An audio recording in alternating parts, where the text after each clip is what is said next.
Hello. Today we're going to be reading Sleeping Beauty from the fairy tales of the Brothers Grimm.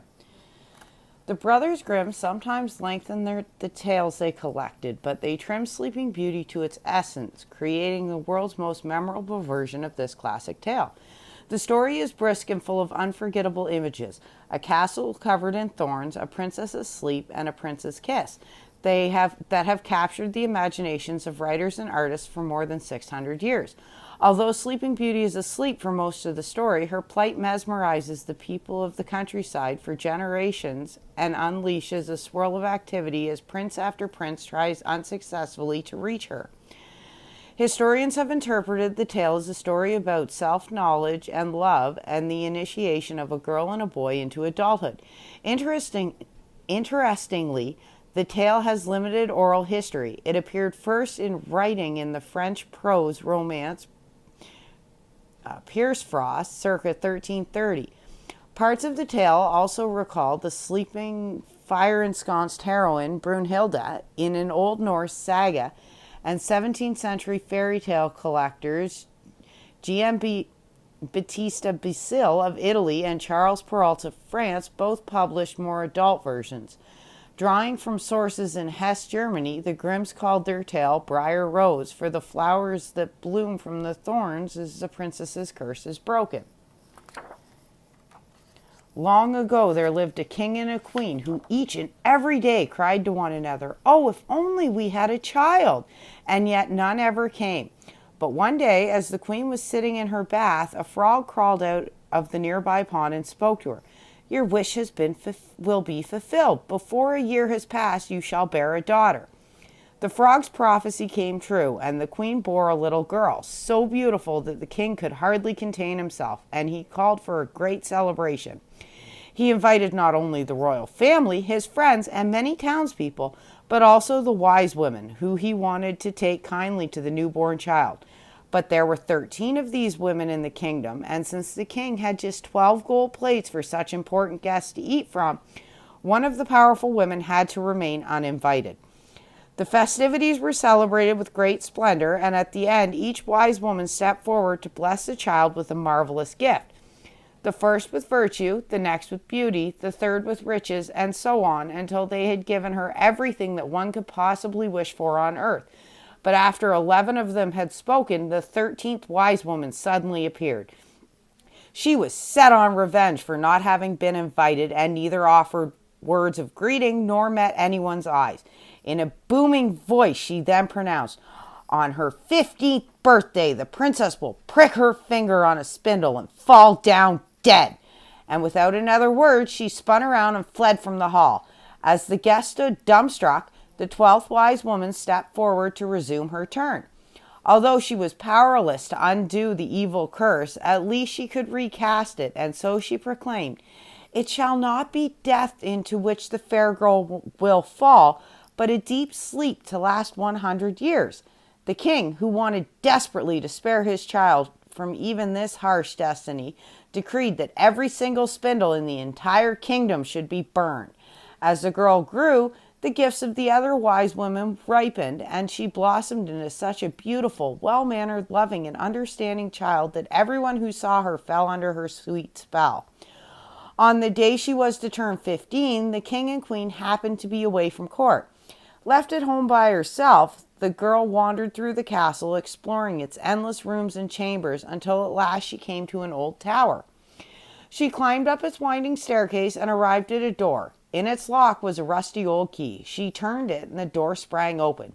There, in a tiny room, she saw an old woman busily spinning flax at her spinning wheel. "Good day, dear old lady," the princess said. "What are you doing there?" "I'm spinning," replied the old woman, nodding her head. "What is that funny thing bobbing up and down?" the princess asked, reaching for the spindle, wanting to spin too. But scarcely had she touched it when the prophecy came true, and she pricked herself in the finger. In the very moment she felt the tiny stab, she collapsed onto the bed next to her and sank into a deep sleep, which spilled out over the whole great castle.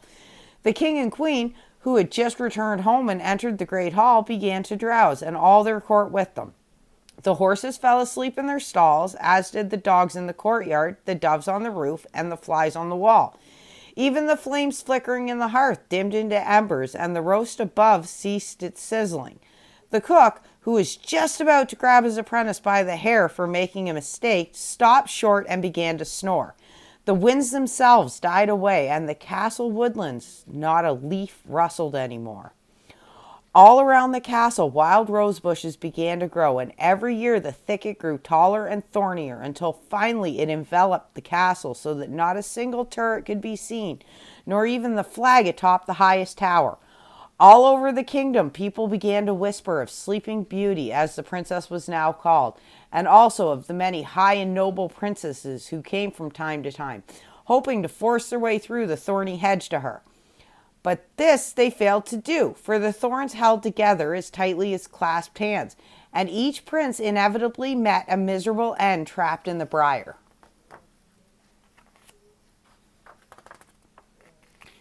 After many years, there came yet another prince into the land. He heard from an old man the tale of the brambles surrounding a hidden castle and of the beautiful princess known as Sleeping Beauty, who is said to have been sleeping there for nearly 100 years, along with the king and queen and their entire court. The old man knew from his grandfather that many princesses had come with high hopes and sharp swords, intending to cut through the thorny rose bushes, but had gotten caught among the pitiless thorns and died woeful deaths.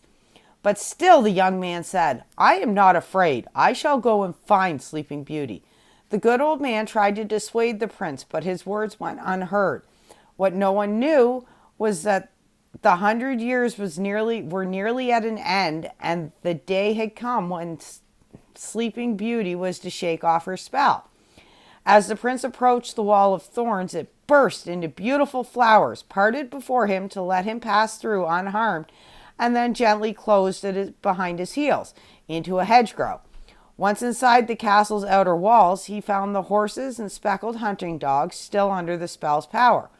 On the roof, he saw the doves standing with their heads tucked beneath their wings, and as he entered the castle, the flies slept on the walls. The cook in the kitchen still held up his hand, frozen in mid-air over his apprentice, and a maiden sat with a black hen as if ready to pluck its feathers.